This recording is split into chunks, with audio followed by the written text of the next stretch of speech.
Magandang araw po. Ako po si Andrew, ang primary operator ng DTF machine dito sa 888 Bacolod. Ito po ang aming printer. Ito po ang printer head area.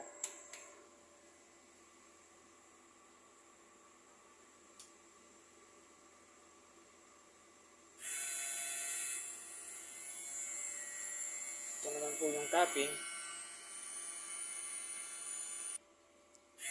Feed clean.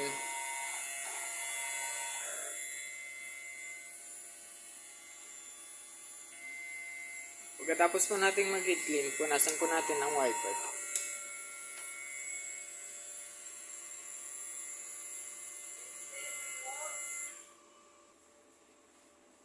Nozzle check.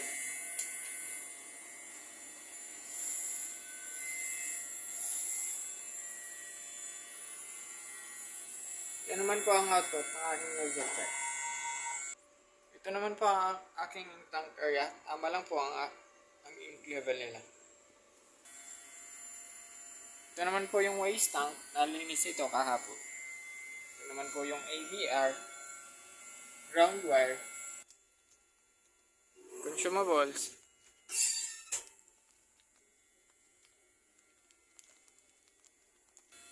ito naman po ang aking daily production log, consumables monitoring,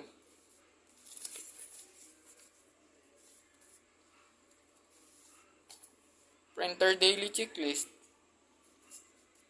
Yun lang po, maraming salamat.